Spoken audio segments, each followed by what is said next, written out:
Dear student, welcome to the SK Maths coaching classes. In this video, we will discuss the how to calculate arithmetic mean for a given data. Okay. Before you watching this video, please go to the uh, series of statistics. This is helpful for the all EIDS students. Those are studying in the second year. Okay. इसके पहले video में हमने क्या किया है, जो भी हमारा अरिथमेटिक मीन का बेसिक फार्मूलेज है फॉर डिफरेंट केसेस के लिए वो क्या किया डिस्कस किया है। और आज की वीडियो हम क्या करेंगे, इसको ऊपर कुछ न्यूमेरिकल एग्जांपल्स क्या करेंगे, सॉल्व करेंगे। ठीक है, देखो क्वेश्चन में हमें क्या बोला है कि हमें फाइंड करना है अरिथमेटिक मीन, लेकिन ये जो केस हमें बोला है वो क्या है, फॉर डिस्क्रीट फ्रीक्वेंसी डिस्ट्रीब्यूशन। चलो यहाँ पे मैं फिर एक बार डिस्क्रीट फ्रीक्वेंसी डिस्ट्रीब्यूशन क्या होता है मैं आपको यहाँ पे समझा देता हूँ। जैसे कि मान लो हमारे पास कोई भी एक ऑब्जर्वेशन गिवन है, जैसे कि मैंने इसको डिनोट किया है एक्स आई से। हमारे पास हो सकता है x1, x2, x3 से लेकर कहाँ तक हो सकते हैं, xn तक हो सकते हैं। उसके साथ उसकी करस्पॉन्डिंग फ्रीक्वेंसी गिवन होती है, उसका हम क्या डिनोट किया जाता है, इसको डिनोट करते हैं एफ आई से। तो उसकी फ्रीक्वेंसी होती है f1, f2, f3 up to so on fn। मतलब इस टाइप का जो भी डाटा गिवन होता है उसको हम क्या बोलते हैं, डिस्क्रीट फ्रीक्वेंसी डिस्ट्रीब्यूशन। तो इस टाइप का डाटा गिवन होगा तो हमें क्या करना है, उसका अरिथमेटिक मीन हमें क्या करना है, कैलकुलेट करना है। तो चलिए जो भी स्टेप्स है हम क्या करेंगे, इसको डिस्कस करेंगे। देखो क्वेश्चन में हमें क्या बोला है कि calculate the arithmetic mean for the following frequency distribution. देखो फ्रीक्वेंसी डिस्ट्रीब्यूशन हमें क्या गिवन है, हमारे पास ऑब्जर्वेशन है, उसको डिनोट किया है एक्स से, और उसके साथ करस्पॉन्डिंग क्या है, उसकी फ्रीक्वेंसी है, इसको डिनोट किया है एफ से। ठीक है, तो चलो इसका हम देखो ऑब्जर्वेशंस क्या गिवन है, 103, 110, 112, 118, 100 sorry only 95, and corresponding frequency given is 4, 6, 10, 12 and 3। Okay, तो चलिए हम क्या करते हैं, इसका कुछ सॉल्यूशन करते हैं, कैसे इसके स्टेप्स बाय स्टेप्स लिखते हैं तो डिस्कस करेंगे। ठीक है, तो चलो कोई भी जब भी हम स्टैटिस्टिकल के कुछ एग्जांपल सॉल्व करते हैं तो सबसे पहले हमारा फर्स्ट स्टेप्स है कि जो भी हमें गिवन है डाटा उसको क्या करेंगे, हम अच्छे से लिखेंगे। देखो गिवन क्या है, हमारे पास एक्स आई गिवन है, उसकी वैल्यूज़ क्या क्या है, 103 है, 110, 112, 118 and only 95। corresponding frequency is given which is denoted by fi। This is 4, 6, 10, 12 and 3। okay, these are the given data, so we have to calculate arithmetic mean, and we very know arithmetic mean is denoted by x bar is equals to। देखो जब हमारा case discrete होगा तो उसके लिए हमारा formula क्या है, arithmetic mean is equals to summation X I into F I divided by क्या है, समेशन ऑफ एफ आई। देखो इस फार्मूले के अकॉर्डिंग हमें क्या क्या चीज़ निकालनी है, तो देखो हमें न्यूमरेटर में क्या चाहिए, एक्स आई इंटू एफ आई चाहिए। तो हमारे पास एक्स आई भी है और हमारे पास एक एफ आई भी है, तो हमारे उसका क्या, दोनों का क्या चाहिए, प्रोडक्ट का समेशन चाहिए। तो सबसे पहले हम क्या करेंगे, उसका प्रोडक्ट फाइंड करेंगे, एक्स आई इंटू एफ आई। तो चलिए देखो हमारे पास एक्स आई इंटू क्या है, एफ आई, यानी कि 103 इंटू 4 कितना हो जाएगा, 412।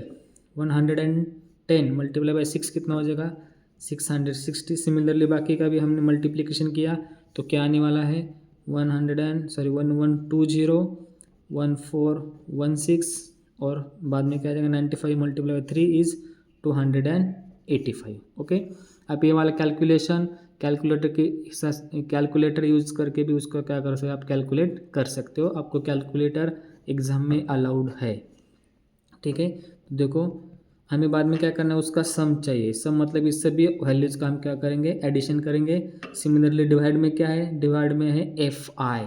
एफ आई का मतलब सॉरी समेशन ऑफ एफ आई है, हमारे पास समेशन ए गिवन है, उसका हम क्या करेंगे, सम करेंगे। देखो 4 + 6 इज़ 10, 10 + 10 20, 20 + 12 इज़ 32, 32 + 3 इज़ 35, यानी कि sum of F I is 35। then we have to add all this value, then we will get 3893। okay, so put the values in your formulas. X bar is equals to summation xi upon xi into fi upon summation of fi. So what is summation of xi into fi? Summation of xi into fi is 3893. So I am writing here 3893 divided by 35. You can simplify this, then we will get 111.2285. okay, this is your required answer. Okay so हम उसको क्या करेंगे और simplify करेंगे या उसको simple form में लिखेंगे. We have to calculate the arithmetic for the following distribution. This is your frequency distribution, then we have to find arithmetic mean. So I am writing here, therefore arithmetic mean of a given frequency distribution is 111.2285. Okay, ये तुम्हारा क्या है, final answer है. Okay देखो, तो दूसरा जो हमारा केस है, case number 3, that is continuous frequency distribution. उसका एक एग्जांपल क्या करेंगे, हम डिस्कस करेंगे. चलो देखो, सबसे पहले हम जानेंगे कि कंटिन्यूस फ्रीक्वेंसी डिस्ट्रीब्यूशन क्या होता है. जैसे कि अभी हमने देखा एक्स आई और एफ आई हमें गिवन होता है, यानी कि एक्स आई मीन्स ऑब्जर्वेशन और करस्पॉन्डिंग उसकी फ्रीक्वेंसी गिवन हो, तो हम क्या फाइंड करते हैं, उसका अरिथमेटिक मीन फाइंड करते हैं. लेकिन फार्मूला हमारा क्या होता है, summation X I into F I upon summation F आई होता है.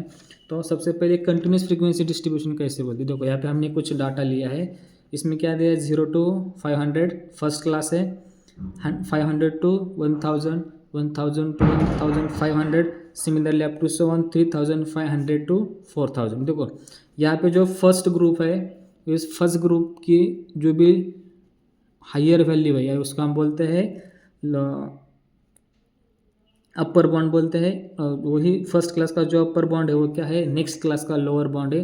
तो इसको हम क्या बोल सकते हैं, कंटिन्यूस डाटा बोल सकते हैं. तो हमारे पास एक कंटिन्यूस डाटा गिवन है और उसके साथ उसकी क्या है, करस्पॉन्डिंग फ्रीक्वेंसी है. तो इसको हम क्या बोलते हैं, कंटिन्यूस फ्रीक्वेंसी डिस्ट्रीब्यूशन. तो हमें क्या करना है, अरिथमेटिक मीन फाइंड करना है, किसका, for a continuous frequency distribution का. तो देखो क्वेश्चन, यही क्वेश्चन है हमारा, और इसी टाइप का क्वेश्चन आएगा. तो इसको हम कैसे स्टेप बाय स्टेप सॉल्व करेंगे, इस वीडियो के अंदर हम क्या करने हैं, डिस्कस करने वाले. तो देखो क्वेश्चन में क्या बोला है, the following is a distribution of weekly salaries of the employees of a firm. मतलब कुछ काम के लिए कुछ एम्प्लॉयज लोग, उसकी सैलरी हमें क्या दी है, वीकली सैलरी गिवन है. तो उसका हमें क्या करना है, अरिथमेटिक मीन क्या करना है, फाइंड करना है. तो चलिए अब देखो, हमारे पास पता है जब भी हमारा डाटा कंटिन्यूस फॉर्म में हो तो X bar is equals to क्या होता है, summation F I into X I upon summation क्या होता है, एफ आई होता है. लेकिन यहाँ पे वेयर जो एक्स आई गिवन है, एक्स आई का मतलब क्या होता है, यहाँ पे मिड वैल्यूज होती है. ठीक है,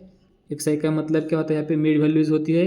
जैसे कि यहाँ पे देखो, प्रीवियस केस में हमें एक्स आई डायरेक्टली गिवन था, यहाँ पे डायरेक्टली गिवन नहीं है. हमारा जो एक्स आई वो क्या कर रहा है, लाइज कर रहा है किसके बीच में, 0 और 500 के बीच में. सिमिलरली 500 और 1000 के बीच में, सिमिलरली 1000 और 1500 के बीच में क्या कर रहा है, लाई कर रहा है. तो हमें क्या करना है, एग्जैक्ट एक्स आई फाइंड करना है. और हम किसके हिसाब से फाइंड करेंगे, एक्स आई के हिसाब से फाइंड करेंगे. एक्स आई क्या है, हमारा मिड वैल्यूज है. ठीक है, तो मैं यहाँ पे मिड वैल्यूज का फॉर्मूला लिख देता हूँ. मिड वैल्यूज है, उसको हम क्या बोलते हैं, मिड पॉइंट भी समटाइम्स बोला जा सकता है. Mid values is equals to क्या होता है, upper limit plus lower limit divided by क्या होता है, 2. तो अपर लिमिट का मतलब क्या होता है, जो भी हमारा ग्रुप गिवन है उसका राइट वाला साइड क्या होता है, अपर लिमिट होता है, और लेफ्ट वाला साइड क्या होता है, लोअर लिमिट होता है. ठीक है, ये क्या है, हमारा मिड वैल्यू का फॉर्मूला है. तो चलो इसको हम क्या करेंगे, स्टेप बाय स्टेप सॉल्व करेंगे. तो चलो हमें पता है हम क्या करेंगे, पहले जो भी गिवन है, गिवन डाटा, इसको हम क्या करेंगे, लिखेंगे. जब गिवन डाटा वो किसके फॉर्म में है, तो देखो इसको हम क्या करेंगे, एक ग्रुप में लिखेंगे. हमें क्या गिवन है, वो जो भी डाटा किसके फॉर्म में, सैलरीज इन रुपीज़ में गिवन है. ठीक है ना, जो कि किस में गिवन है, सैलरीज इन रुपीज़. तो मैं यहाँ पे लिख देता हूँ सैलरी इन आर एस, और उसके साथ हमें गिवन क्या है, करस्पॉन्डिंग उसकी फ्रीक्वेंसी है F I.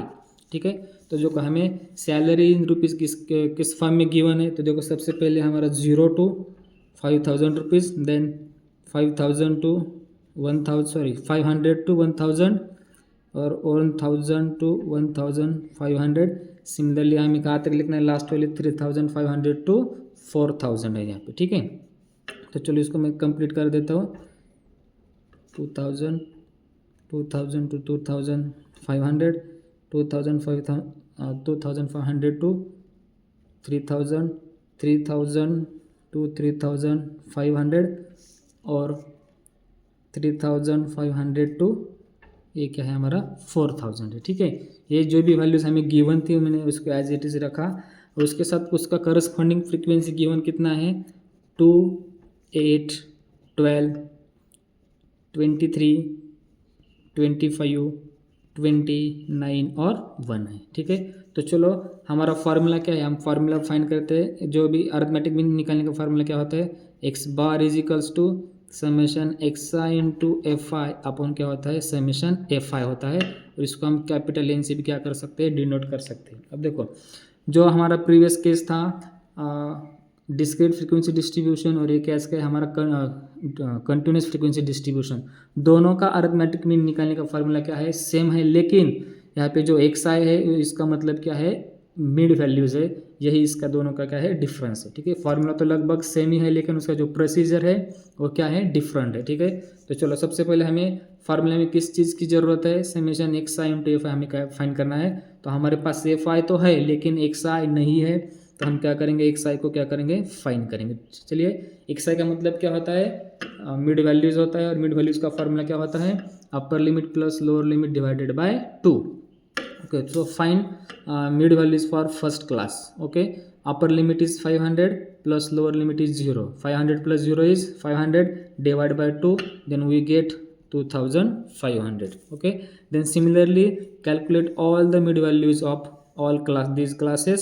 So we will get 7500, 1250, then 1750, then 2250, then 2750, then 3250 and last is 3750। Okay, ये क्या है हमारा मिड वैल्यूज़ का पॉइंट है। तो हमें किस चीज़ की ज़रूरत है, हमें फाइंड करना है summation X I into F आई। तो हमारे पास एक्स आई भी मिल गया और एफ आई भी मिल गया, दोनों का हमें क्या चाहिए प्रोडक्ट चाहिए, देन उसका समेशन चाहिए। तो देखो एक्स आई इंटू एफ आई करने के बाद क्या जाएगा 2 multiplied by 250, then we will get 500. Similarly calculate all the remaining values. So I will write here directly 6000,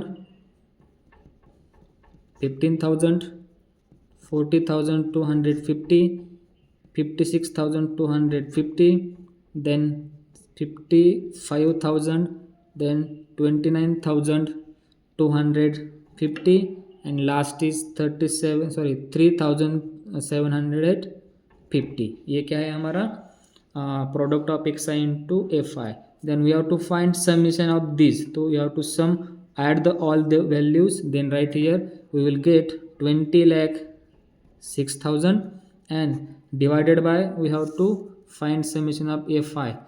Summation of fi means summation of all the frequencies, then 2 plus 8 is 10, 10 plus 2 is 12. Similarly add all values, then we will get 100. Okay, so find arithmetic mean. Arithmetic mean is denoted by x bar, which is equals to summation xi into fi, which is 20,06,000 divided by summation of fi, which is 100. This 2 will get cancelled, then we will get 2,600. Okay, your data are in the given form of rupees, then your arithmetic mean you will get also rupees. Okay, so we can write here arithmetic mean of, we have to find the, we have to given salary, so we can write here salaries of employees is, क्यों अपन ऐसे भी बोल सकते हैं यहाँ पे average salary. हमने क्या फाइंड किया, मीन ही तो फाइंड किया, मीन का मतलब क्या होता है एवरेज होता है। तो average salary of employees is कितना है 2,660 रुपीज़ पर वीक, ठीक है। और मैं डाटा किस में गिवन था, यूक्यू में था, तो यहाँ पे क्या लिखेंगे पर वीक। ओके स्टूडेंट, आपको वीडियो अच्छे लगते हैं तो प्लीज़ लाइक करें, आपके दोस्तों को साथ शेयर किए। कीजिए, जो कि मुझे और वीडियो बनाने के लिए क्या मिला, आपके सपोर्ट मिलेगा। और आपने वीडियो को लाइक किया और शेयर किया तो मेरा मोटिवेशंस और भी बढ़ सकता है। Thank you.